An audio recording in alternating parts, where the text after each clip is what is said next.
Salut les coureurs, salut les triathlètes, j'espère que vous allez bien. Alors déjà, je m'excuse, vous avez vu en ce moment, je fais pas mes 2 vidéos par semaine, voire même 3 souvent. J'essaie d'en faire une. J'ai beaucoup de mal à tourner les vidéos parce que je suis un peu coincé avec toutes les séances de kiné, avec tout ça, beaucoup de travail en ce moment. Mais ne vous inquiétez pas, ça va reprendre normalement très vite. Aujourd'hui, on va parler des séances d'entraînement et ce que vous faites à l'intérieur et ce que vous en ressortez. Vous savez que je prépare énormément de marathoniens et moi, par exemple, l'allure marathon, c'est la base de ma méthode. Donc, dès les premières semaines, je vous fais faire des séances allure marathon et de temps en temps, je vous fais faire des tests 30 minutes, 40 minutes, 1 heure, etc., etc.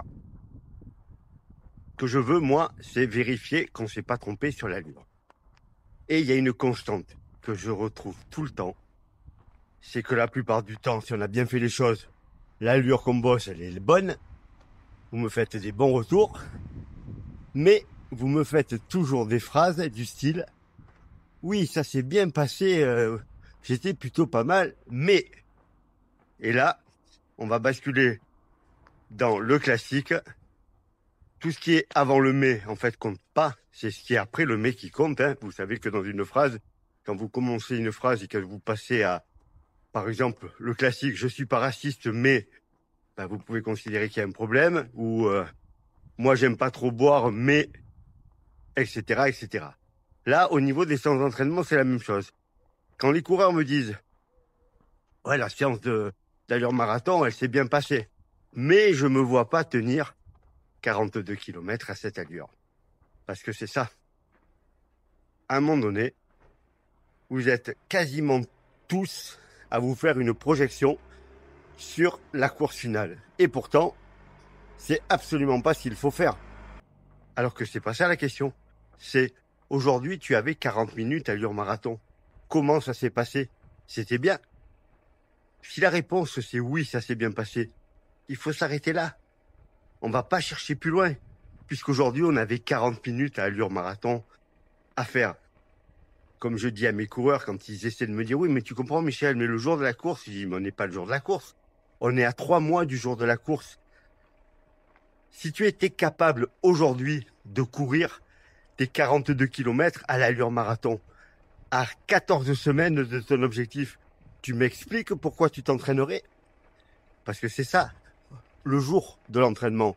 On doit juste vérifier si la séance qu'a prévue le coach ou celle qu'on a prévue soi-même est la bonne. En aucun cas, vous devez vous projeter sur la suite. Vous devez juste vous demander si l'allure, elle est bonne.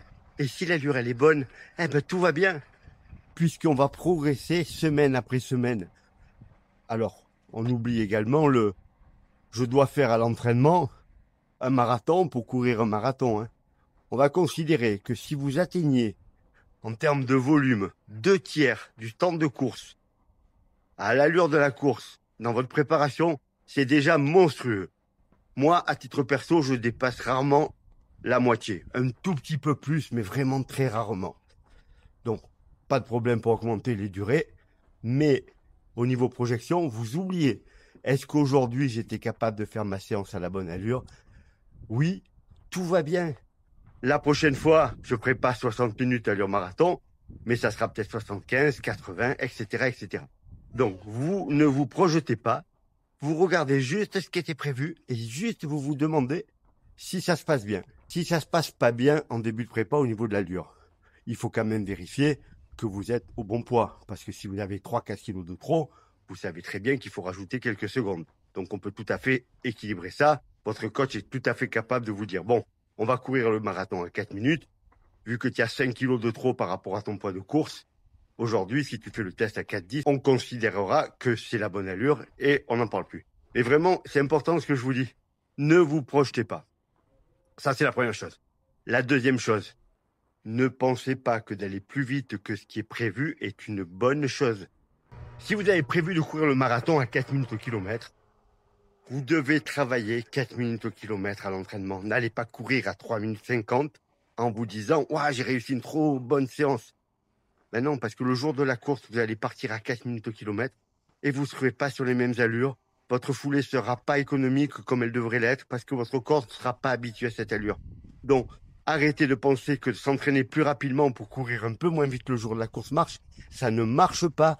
Ce n'est pas ça qu'il faut faire. Là, vraiment, c'est important. Si vous avez prévu de courir à 4 minutes au kilomètre, vous vous entraînez à 4 minutes au kilomètre. Avec vos chaussures de compétition, bien entendu. Parce que si vous vous entraînez toute l'année avec des chaussures et que le jour de la course, vous changez de chaussures, ben c'est un petit peu comme si vous prépariez Roland-Garros toute l'année et puis vous vous qualifiez. Et puis pour votre match à Roland-Garros, vous prenez une nouvelle raquette que vous ne connaissez pas, qui va changer votre coup droit, qui va changer votre revers, votre longueur de balle. C'est une catastrophe.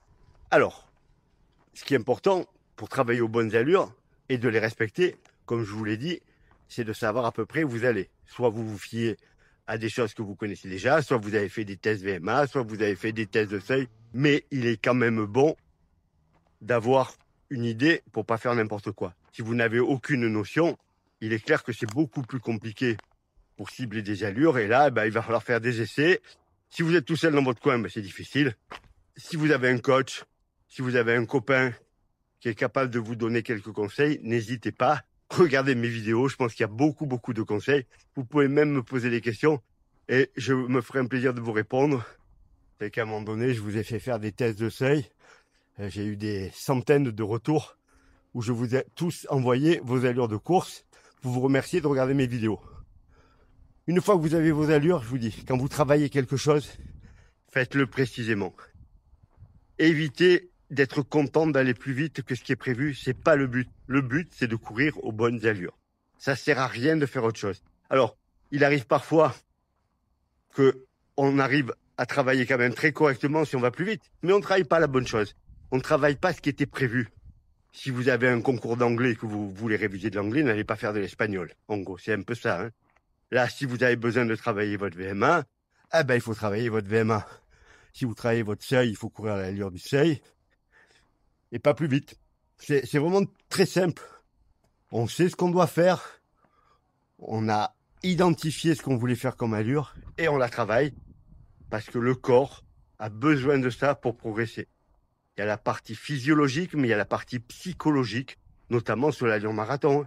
Quand vous courez souvent à allure marathon, c'est-à-dire au moins une fois par semaine, et que cette allure, elle devient quelque chose, vous êtes bien, vous la connaissez par cœur, vous êtes capable, sans regarder votre montre, ça c'est important, de vous dire, tiens, là, je dois être à mon allure marathon.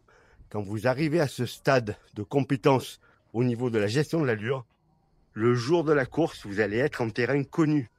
Quand vous allez prendre le départ du marathon, vous serez dans quelque chose que vous connaissez parfaitement. Et quand on connaît parfaitement quelque chose, on est plus efficace.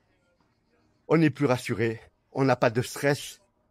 Alors que si c'est quelque chose de nouveau, c'est très compliqué. Je vous dis, si vous êtes entraîné à 3,50 au kilo et que vous êtes à 15 minutes, c'est pas bon, c'est pas la même chose. Si vous avez couru avec des chaussures non carbone le jour de votre sortie longue et que vous mettez vos carbones uniquement pour la course, mais pareil, votre corps va se dire, mais il se passe quoi? Les mollets vont dire, mais il se passe quoi? Donc, vous reproduisez au maximum les conditions de la course pour que le jour de cette course, justement, vous soyez en terrain habituel. Ok, il y a du monde autour de vous, mais l'allure, vous la connaissez, vous avez le même matos que d'habitude, et vous n'avez qu'à courir, et tout va bien se passer. Donc vraiment, j'insiste, quand vous faites vos séances, ne vous projetez pas, n'allez pas penser, oh là là, mais je vais devoir faire 40. Non, vous en foutez de ce que vous allez devoir faire dans 4 mois. Aujourd'hui, vous avez 4 fois 10 minutes allure marathon, 30 minutes allure marathon, ce que vous voulez. Ça s'est bien passé. La séance, elle est réussie. Vous êtes en bonne voie pour réussir votre course dans quelques semaines. Autre chose, puisqu'on parle de séance d'entraînement. Le but du jeu, c'est pas d'être fort à l'entraînement. Le but du jeu, c'est d'être fort le jour de la course.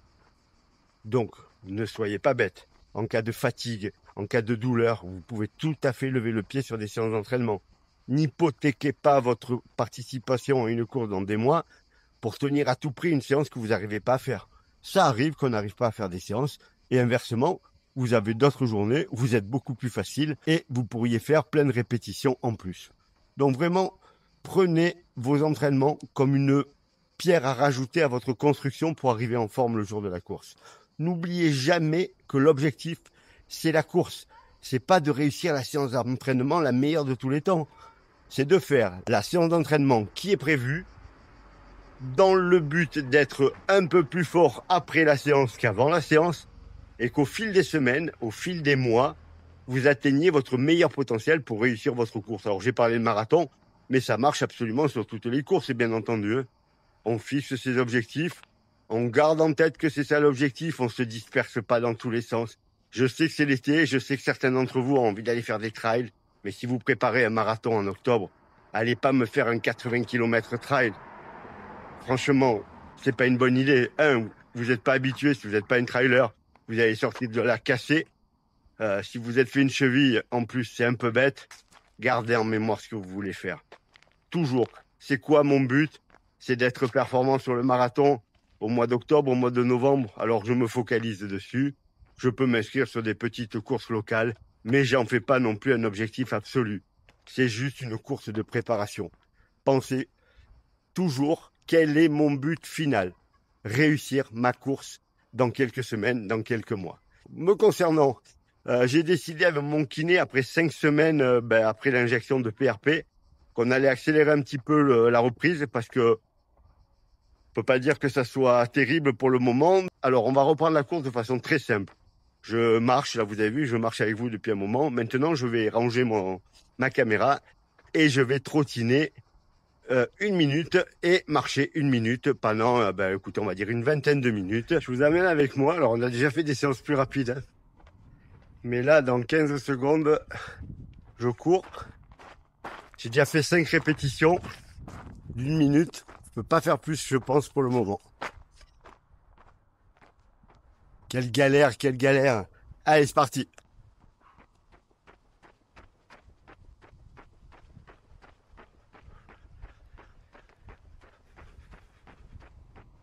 Là, j'ai l'impression qu'il y a quelqu'un qui me tient le mollet avec sa main, comme une grosse gêne. Mon kiné m'a dit, si la douleur dépasse pas 3 sur 10, tu peux y aller.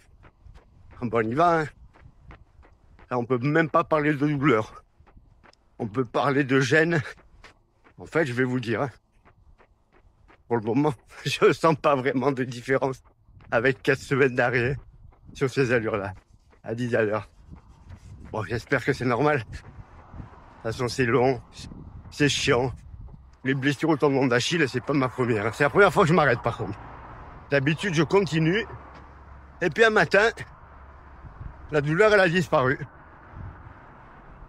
Mais là, comme elle disparaissait pas jamais et qu'elle augmentait, il fallait bien que je fasse quelque chose.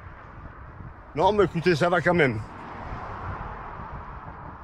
Là, c'est 1 minute. On va prolonger à 2 minutes. Ça me paraît pas mal, 2 minutes. Déjà, je cours. Et je vous promets, même, je sais même pas quelle heure je dois être à 10 à l'heure. Même ça, c'est bon.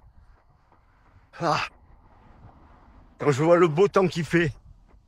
Mais qu'est-ce que c'est chiant d'être blessé en ce moment-là.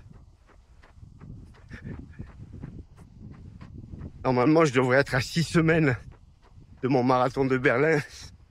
Je devrais être en pleine forme, aligner des séances monstrueuses et me dire que je vais encore tout casser. Là, je suis content parce que je cours 2 minutes. Ah, c'est grave. Ah, ça fait 2 minutes. Allez, on prolonge 1 minute. On va faire 3. 3 minutes. Non, franchement, la douleur, elle augmente pas. Je vais même dire qu'elle diminue un petit peu. Ça, c'est plutôt pas mal. Après, il faut voir ce que ça donne derrière. Là, après, je vais rentrer. Je vais faire le renfort. Je suis passé au renfort dynamique. C'est-à-dire, je monte et je descends. Mais en commençant avec le talon surélevé un petit peu. Pas d'étirement pour le moment. Donc, on va faire ça. Je le fais à vide pour le moment, pas de charge, bien sûr. Et ensuite, je vais bosser sur mon entraîneur où je vais faire 45 minutes sans trop appuyer non plus sur les pédales. Et ça ira pour aujourd'hui après. De toute façon, faut que je sois patient. Mais si je peux commencer à recouvrir maintenant, bah, je peux peut-être, dans le meilleur des cas, espérer pouvoir m'entraîner en septembre, on ne sait jamais. Et si je peux m'entraîner en septembre, je pourrais peut-être aller faire le marathon d'Alicante. Bon, vous voyez, en fait, j'ai toujours espoir que ça va s'arranger. Et de toute façon, c'est la meilleure méthode pour que ça s'arrange. Allez, 15 secondes, et on aura fait 4 minutes, et ça sera bien.